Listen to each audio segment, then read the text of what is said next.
It was a Wednesday afternoon, and the city skyline loomed over the corporate headquarters of Blackwell Industries. The high-rise building, made of glass and steel, was an imposing testament to the company's success. Inside, the 32nd floor, the office of CEO Richard Blackwell echoed with activity, the constant shuffle of feet, clicking keyboards, and hushed conversations. Richard Blackwell, a man in his late 40s, had inherited the family business and expanded it beyond anyone's wildest imagination. He was sharp, efficient, and held a reputation for being demanding. He often told people that his approach was the key to success. What he didn't mention, however, was his disregard for anyone he deemed beneath him.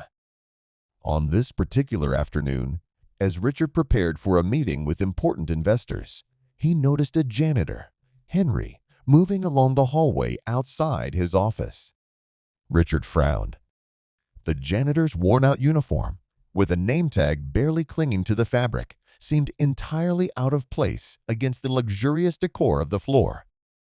Henry was carrying a mop and bucket, and as he worked, he hummed quietly, a soft tune that echoed along the marble floors. Richard, irritated by the distraction, walked briskly out of his office.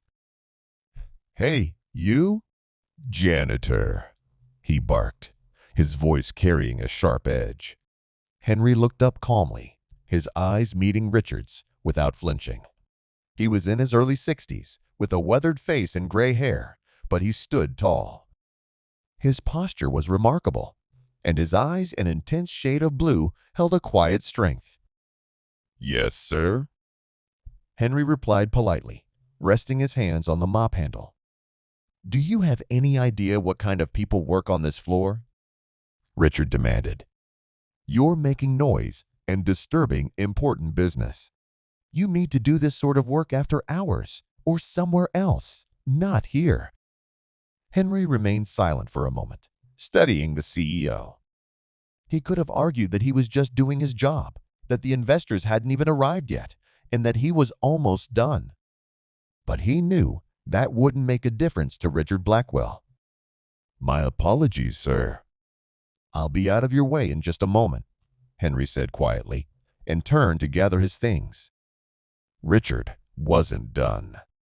He had always felt that people like Henry were nothing more than obstacles in his path. He prided himself on being in control, and he despised the idea of anyone interfering with his plans, even momentarily. "No, I don't think you understand," Richard continued, his voice dripping with disdain. "You're fired. Pack your things and leave. We can get someone else who knows how to do their job without being a nuisance." There was a brief silence. Henry stood still, his eyes narrowing ever so slightly. But then, without a word, he nodded. He took off his gloves, placed them on the cart, and walked away without protest. Later that day, as Richard walked into the meeting room, he was greeted by the sight of his investors' men in sharp suits, each with an air of power. One of them, a man named Greg Thompson, had brought along a guest, a fellow retiree who had come to see the inner workings of Blackwell Industries. To Richard's shock, the guest was none other than Henry. Henry was dressed differently now. He wore a crisp, well-fitted suit, and his demeanor was entirely transformed. He was no longer the janitor Richard had dismissed without a second thought. Instead, he carried himself with an air of authority and confidence that rivaled anyone in the room. "Richard," Greg said with a smile, "I want you to meet Henry Caldwell. He's an old friend, a retired Special Forces operative, and one of the finest men I've ever had the pleasure of knowing. He's been consulting with us on some security matters." Richard blinked, his mind struggling to reconcile the janitor he had fired with the man standing before him now. Henry extended his hand, his expression unreadable. "Mr. Blackwell," Henry said, his voice steady, "a pleasure to meet you properly." Richard forced a smile and shook Henry's hand, feeling the strength in the older man's grip. There was an awkward pause, and Richard quickly motioned for everyone to take their seats. Throughout the meeting, Richard found it hard to concentrate. His mind kept drifting back to Henry, who sat there listening intently, occasionally offering insights that impressed the investors. Greg, in particular, seemed to value Henry's opinions, often turning to him for confirmation or elaboration. As the meeting drew to a close, Greg leaned back in his chair, looking pleased. "I think we're in good shape here, Richard. And I have to say, having Henry on board has been a real game changer for us. His experience in the field, his understanding of people and strategy, it's invaluable." Richard nodded, though he could feel a knot tightening in his stomach. He had made a grave error in judgment. He had dismissed Henry without a second thought, assuming he was just an ordinary janitor. But the man sitting across from him was anything but ordinary. After the meeting, as the investors filed out, Richard found himself alone with Henry. He cleared his throat, trying to find the right words. "Mr. Caldwell, Henry held up a hand, stopping him. "No need for apologies, Mr. Blackwell," he said calmly. "You made a decision based on what you saw. I understand that. But it's important to remember that people are often more than they seem." Richard felt a flush of embarrassment, but also a flicker of respect.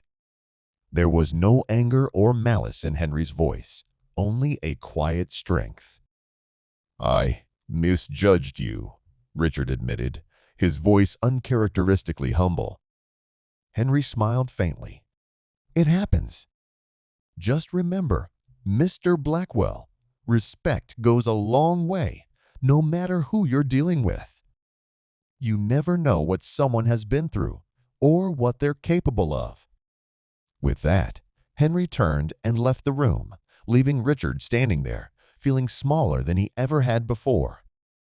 It wasn't just that he had fired the wrong person. It was the realization that he had been blind to the value of those around him. He had seen Henry as insignificant without ever considering the depth of his experiences or the strength of his character. In the days that followed, Richard found himself thinking often about Henry.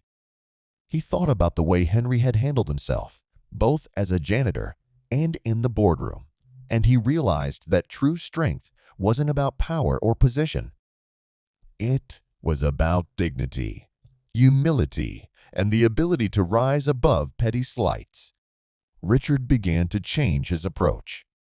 He took more time to acknowledge the people who worked for him, from the executives in the boardroom to the janitors who cleaned the floors. He realized that every person in the building played a part in the company's success, and he started treating them with the respect they deserved. As for Henry, he continued his consulting work with Greg and the investors. He never returned to Blackwell Industries as a janitor, but his presence was felt there nonetheless. His words had left an impression on Richard, and the changes in the company's culture were a testament to that. The story of the CEO and the janitor became something of a legend within the company, a reminder that everyone has a story and that respect should be given to all, regardless of their role. And though Richard Blackwell had made his share of mistakes, he had learned an important lesson, that true leadership is about recognizing the value in others, not just in oneself. I hope you enjoyed this story. It serves as a reminder of the importance of humility, respect, and the power of truly seeing people beyond their surface roles.